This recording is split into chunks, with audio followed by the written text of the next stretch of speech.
नमस्कार दोस्तों, welcome to पाठशाला ऑफ सिविल इंजीनियरिंग। थंबनेल आपने देख ही लिया होगा। इस वीडियो में हम बात करने जा रहे हैं एसएससी जेईई कट ऑफ की थोड़ी एनालिसिस करेंगे। ठीक है, जो डेटा मेरे को मिला है पोल वोल करा के उससे टेलीग्राम से, और आगे क्या स्ट्रेटजी आपकी होनी चाहिए इस पे हम बात करेंगे। ठीक है ना। तो इस वीडियो में इसी पे बात करेंगे कि जो बच्चों के नंबर जो जैसे कुछ बच्चों ने अच्छे नंबर टेस्ट में स्कोर किए बट एग्ज़ाम में उनके नंबर कम आ गए, तो इस पे थोड़ा बात करेंगे। और ये इसका मेन रीज़न प्रेशर होता है। ठीक, टेस्ट में अलग होता है, वहाँ पे घर पे बैठ के देते हैं, वहाँ प्रेशर अलग होता है कि आपको अच्छा स्कोर करना होता है। तो इस पर बात करता हूँ मैं अभी थोड़ी देर में। और आगे जो बच्चे मतलब बॉर्डर के पार कर चुके हैं, जैसे 120 के पार जा चुके हैं, उनको क्या करना चाहिए, और 120 के कम है जिनका नंबर, तो उनको क्या करना चाहिए, कैसे करना चाहिए। ठीक है। और मैं अपना इंट्रोडक्शन दे देता हूँ। मेरा नाम हर्ष प्रताप सिंह है और एसएससी जेईई 2022 में सेलेक्टेड हूँ। सीपीडब्ल्यूडी ज्वाइनिंग आ गई है, बस ज्वाइन करना है जाके ट्रेनिंग में। डीडी जेईई क्लियर किया था, एसएससी सीजीएल प्री, पीएचईडी भी को क्वालिफाई किया था मैंने। पेट में इतने थे, लेखपाल भी क्वालिफाइड है। ठीक है। और तो मैंने एक मतलब पहले तो मैं उन्हीं की बात कर लेता हूँ जिनके नंबर कम आए। ठीक है, जिनके नंबर कम आए वो बहुत ज़्यादा परेशान है। मतलब काफ़ी मेरे पास 5-6 लड़के ऐसे हैं जिनके नंबर पहले उन्होंने टेस्ट का स्क्रीनशॉट भेजा, उनके 120 130 इतने नंबर आ रहे हैं। एक संकेत भाई हैं, वो बीआरओ में सेलेक्टेड थे बट मेडिकल में बाहर हो गए। और एक मेरा दोस्त है अरुण, उसके भी नंबर काफ़ी कम हो गए। पिछली बार भी उसने अच्छा परफॉर्म किया था। और एक क्या नाम था उस लड़के का, मतलब 4-5 लड़के थे जिनसे बात हुई मेरी, जिनके नंबर थोड़े कम हो गए। तो तो देखिए, आप लोग का मेरे हिसाब से मेन रीज़न क्या है। आप लोग का मेन रीज़न है प्रेशर। ठीक है, प्रेशर जो है, आप जैसे टेस्ट ऐसा है, ठीक है, मैं मानता हूँ आप प्रेशर में ही देते हो। ठीक है, वो प्रेशर जो घर पे बैठ के दे रहे हो अलग प्रेशर है, लेकिन जब आप एग्ज़ाम में आपको परफॉर्म करना होता है, वो आपका रिज़ल्ट होता है, उससे आपका रिज़ल्ट आएगा। टेस्ट से आपका कोई रिज़ल्ट नहीं आने वाला, ये आपको पता है। ये प्रेशर आपके ऊपर नहीं होता है, वहाँ आपको परफॉर्मेंस का प्रेशर होता है कि कैसा मैं वहाँ पे करके आऊँगा। और कुछ बच्चे प्रेशर के चक्कर में जैसे मैं ज़्यादातर बच्चे सबसे पहले टेक्निकल करते हैं, बट मैं नहीं करता था। मैं पहले रीजनिंग करता था, फिर जीएस करता था, फिर मैं टेक करता था, क्योंकि मुझे अपने रीजनिंग पे सबसे ज़्यादा भरोसा था कि रीजनिंग करने से मेरा फ़्लो बन जाएगा। ठीक है। और कुछ बच्चे क्या करते हैं, टेक्निकल, जिनका टेक्निकल ज़्यादा स्ट्रांग होता है। मुझे अपने टेक्निकल पे भरोसा नहीं था कभी, इस वजह से मैं टेक्निकल नहीं करता था। मुझे सबसे ज़्यादा भरोसा रीजनिंग पे था, फिर जीएस पे था, फिर टेक्निकल पे था। ठीक है ना। तो मैं इसी अकॉर्डिंग करता था। तो रीजनिंग करने से क्या होता है कि फ्लो बन जाते थे, 40-45 क्वेश्चन हो जाते थे। जीएस में 40-45 क्वेश्चन कर देता था, 80-90 क्वेश्चन ऐसे ही हो जाते थे। 80-90 क्वेश्चन हो गए। टेक्निकल में 40-45 क्वेश्चन तो कैसे भी हो जाते हैं, 120-30 क्वेश्चन ऐसे हो गए। बाकी ऊपर के जो टेक्निकल में लगाऊंगा वो तो अलग है।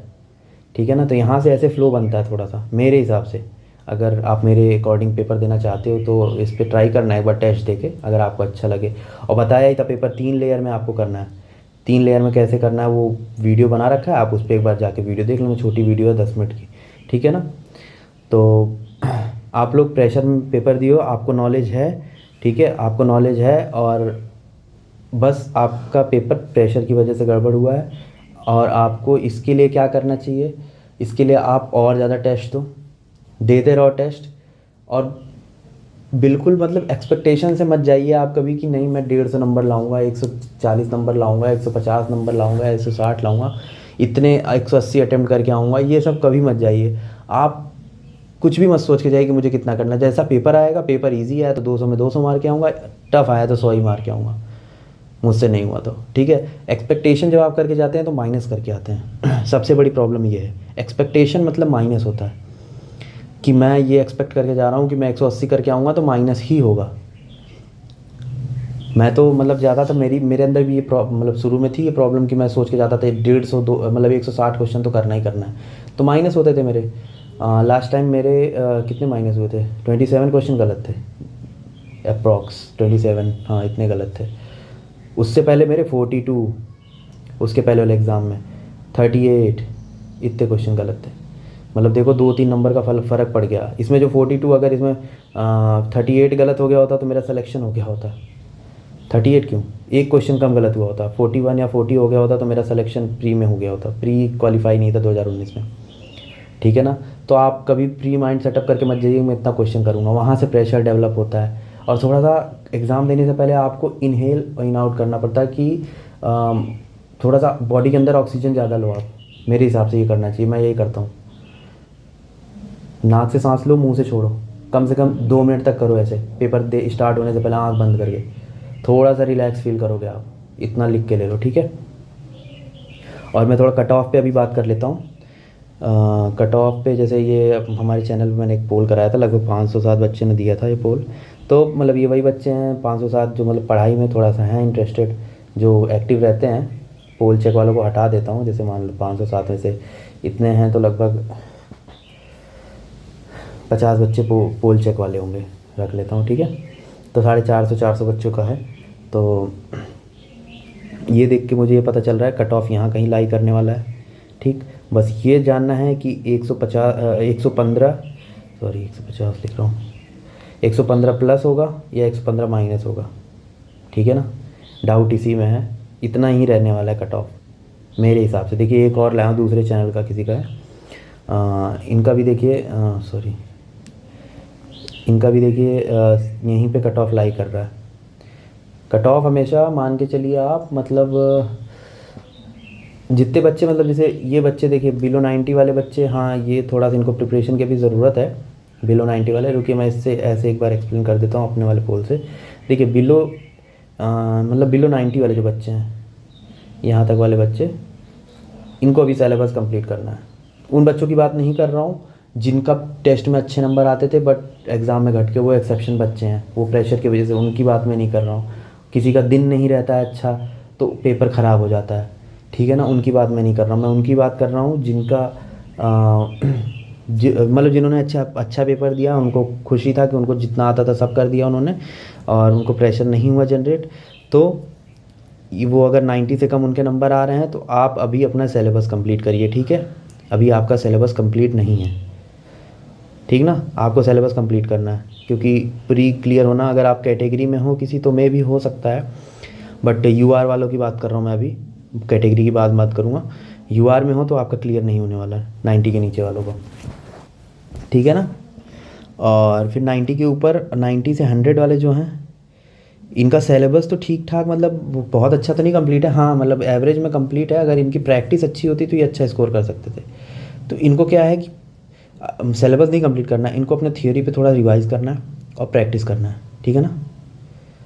ठीक, मतलब 110 तक, ये 90 100 तक नहीं, 110 तक का यही हाल है कि जिनको अभी प्रैक्टिस और करना है, ठीक है ना, अगर अच्छे मार्क्स चाहिए एसएससी जेईई प्री में। और 110 से ऊपर 120 वाले जो हैं ये बॉर्डर एरिया में हैं, बॉर्डर एरिया में हैं कि इनका तो, इनकी तैयारी तो अच्छी खासी है, मतलब ठीक ठाक है तैयारी, बट क्या बोलते हैं कि ये बॉर्डर में है, इनको थोड़ा सा और अभी इनको फिनिशिंग की ज़रूरत है, फिनिशिंग की ज़रूरत है इनको प्रैक्टिस और करना है, इनको पढ़ा मतलब थियरी ज़्यादा नहीं पढ़ना है, इनको मतलब अच्छे से प्रैक्टिस करें और फिर इनका सिलेक्शन बढ़िया होगा, ठीक है ना। 120 प्लस वाले जो हैं उनकी तैयारी अच्छी है, प्रैक्टिस भी अच्छा खासा उन्होंने करा है, उनका प्री भी क्लियर है ऑलमोस्ट। हाँ, अब आपको मेंस के लिए प्रिपेयर करना है। अभी मैं बताता हूँ मेंस के लिए कैसे प्रिपेयर करना है। हाँ, सबसे पहले हाँ, एक स्टूडेंट ने मेरे से पूछा था कि प्रिपेयर कैसे करना चाहिए, जैसे इस पर मैंने वीडियो बना रखा है, बट हाँ जो प्रैक्टिस, जैसे आपका अगर सिलेबस कंप्लीट है ना तो आप क्वेश्चन के थ्रू प्रैक्टिस करिए, आप थियरी मत पढ़िए, थियरी आपको भूल जाएगा बट क्वेश्चंस आपको याद रहेंगे। आप दिन का गोल बनाइए, 500 क्वेश्चंस का गोल बनाइए, ठीक है। और 500 क्वेश्चंस में मैंने बताया, ये मैंने बता रखा है पिछले वीडियो में, आप लोग एक बार जाके देखना, 150 और 200 क्वेश्चन, ये जो होंगे कॉन्सेप्चुअल सब्जेक्ट होंगे, ये 150 क्वेश्चन, और ये जो होगा थियोरेटिकल सब्जेक्ट होगा, जैसे आरसीसी, सर्वे, या फिर कुछ भी रख लो, कॉन्सेप्चुअल जो है उधर बीएमसी रख लो, ठीक है ना। इतने क्वेश्चन आपको दिन भर में 500 क्वेश्चन, 500 प्लस क्वेश्चन प्रैक्टिस करना है। अगर इससे कम कर रहे हो तो आपके नंबर कम आएंगे। मैं इतना करता था, ठीक, इतने मैं करता था, मैं जितना भी मेरा टाइम जाए मैं करता था, ठीक है ना। तो ये आपको करना है। और जो अगर क्वेश्चन छूट रहा है, अगर तुम्हारा कम क्वेश्चन बन रहा है, ठीक है, परेशान मत हो, 400 प्लस हो रहा है तो 400 प्लस करो, अगर आपसे नहीं हो पा रहा है। लेकिन अगर आप टाइम नहीं दे के 400 प्लस कर रहे हो, अगर आप पूरा टाइम दे रहे हो 12 घंटे 10 घंटे दे रहे हो, फिर भी आपसे 400 क्वेश्चन हो पा रहे हैं, कोई बात नहीं, आप 400 करो, धीरे धीरे वो 500 पहुंच जाएंगे। लेकिन बढ़ाने की कोशिश करते रहो, घटाओ मत उसे। लेकिन आप सोचो कि 5 घंटे पढ़ के मैं 400 क्वेश्चन कर ले रहा हूँ फटाफट, तो फिर छोड़ देता हूँ, नहीं, तो आप और बढ़ाओ उसको लिमिट, ठीक ना। तो कट ऑफ मैं अभी बात बोल देता, ये देखिए मैं यहाँ पे एक बार कट ऑफ लिख देता हूँ, ये लिखा है मैंने 115 ±2 कट ऑफ रख लीजिए, ±3, इससे मतलब यही रेंज में रहने वाला है कट ऑफ, ठीक है ना। मेरे हिसाब से नॉर्मलाइजेशन अभी किसी का बढ़ेगा किसी का घटेगा, बहुत सारी चीज़ें होंगी, और आप चैलेंज क्वेश्चन जो भी है आप ग्रुप में भेज दीजिए, उस पर बात कर लेंगे जो मेरे को समझ में आएगा। मेरे भी बहुत दिन हो गया प्रैक्टिस के लिए, मैं भी यूपीएससी के प्रिपरेशन कर रहा हूँ, तो टेक्निकल पढ़े बहुत दिन हो गया मेरे को, तो आप भेजना मेरे को, जो समझ में आएगा मैं आपको रिप्लाई ज़रूर दूँगा, ठीक। और अब मैं बात कर लेता हूँ उन बच्चों की जिनके 120 प्लस आ रहे हैं। 120 प्लस इनको मेंस के लिए कैसे प्रिपेयर करना है। देखिए मेंस के लिए आपको कैसे प्रिपेयर करना है, आप किसी कोचिंग या तो जो भी आपको समझ में आता है, अगर आप खुद से कर सकते हो तो खुद से। पहले तो यूथ है ही आपका बेसिक होना चाहिए मेंस के लिए, यूथ है ही, ठीक है। उसके बाद गेट के 1 नंबर वाले क्वेश्चन 1 मार्क्स, 1 मार्क्स मतलब जो 1 लाइनर होते हैं। और ईएससी के जो ईजी और सस्ते वाले क्वेश्चन रहते हैं बिल्कुल, कि मतलब जैसे एक तो हो गया जो 1 लाइनर आते हैं, जो जैसे बीएमसी में कोई चीज़ पूछ लेता है, ऐसा अलग सही क्वेश्चन आ जाता है उठ के जो तुमने पढ़ा नहीं होता, तो वो रट लो आप। बीएमसी में इसमें कॉन्सेप्ट मत पूछने जाओ, रट लो उसे।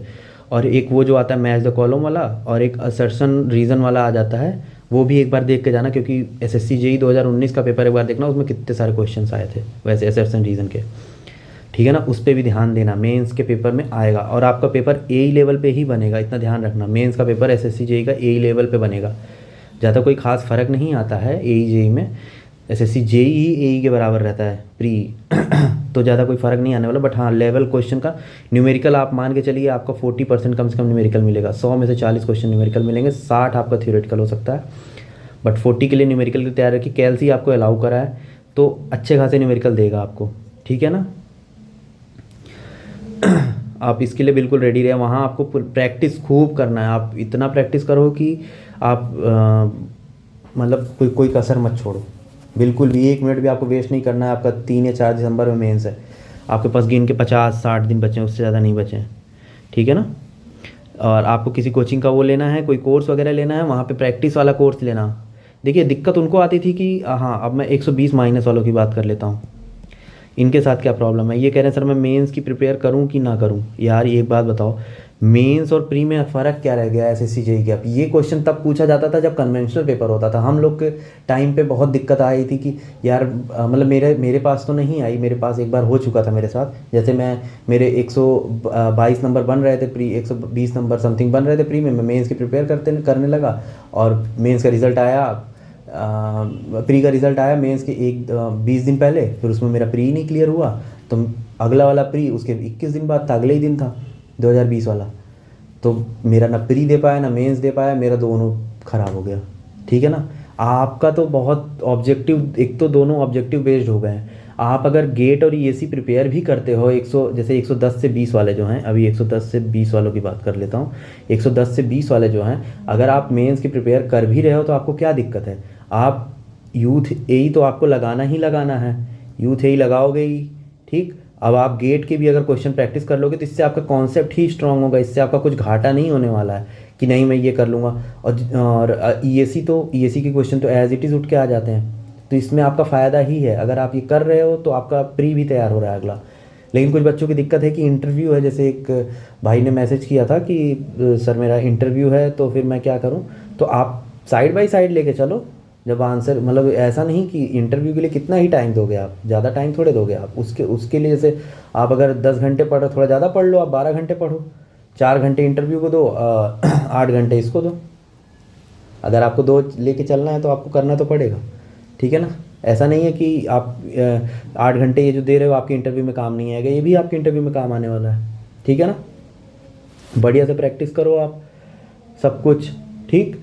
और जो 110 से कम वाले हैं उनको अभी आपका भी हो सकता है सिलेक्शन, हो क्या सकता है, होगा, बहुत बच्चों का होगा। अभी नॉर्मलाइजेशन कितना इफेक्ट डालेगा, कौन सा पेपर क्या, एक्चुअली मैंने पेपर देख नहीं पाया, मैं बताया ही था हॉस्पिटल में हूँ, तो इस चक्कर में थोड़ा सा अब मेरे को आइडिया नहीं लग पा रहा पेपर में कितना वेरिएशन आया है।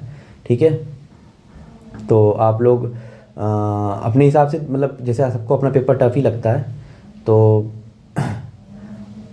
कोई भी डाउट आप लोग को आ रहा है अगर पेपर के रिगार्डिंग, तो आप लोग पूछिए मुझसे कोई भी, मतलब जैसे क्वेश्चंस में किस में चैलेंज करना है, किस में नहीं करना है। और अगर और कोई भी प्रॉब्लम है आप मुझे मैसेज करिए, मैं आपसे बात करता ही हूँ, आपको पता ही है। ठीक ठीक है, फिर मैं मतलब कट ऑफ जैसे लास्ट में एक बार फिर से बता देता हूँ, 115 ±3 ये रख लीजिए कट ऑफ, यही अप्रॉक्स आने वाला है।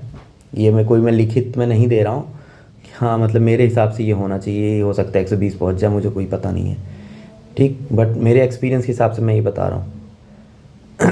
अब जिन जिन बच्चों के इससे ज़्यादा आ रहे होंगे वो खुश होंगे, जिन बच्चों के कम आ रहे होंगे वो फिर बोलेंगे गलत बता रहे हो, ये कर रहे हो।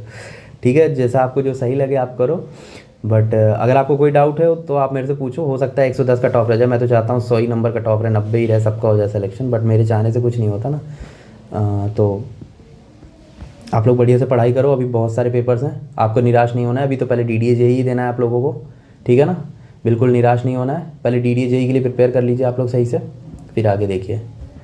ठीक, कोई डाउट आता है पूछिए, और आपको वीडियो पसंद आती है तो वीडियो को लाइक, सब्सक्राइब, चैनल को सब्सक्राइब करिए, और आप हमारे टेलीग्राम चैनल का लिंक डिस्क्रिप्शन बॉक्स में दिया है, वहाँ से आप आके टेलीग्राम पे मुझसे बात कर सकते हैं, टेलीग्राम जहाँ भी आपको जैसा भी सूटेबल लगे, ठीक है ना। ओके, फिर थैंक यू।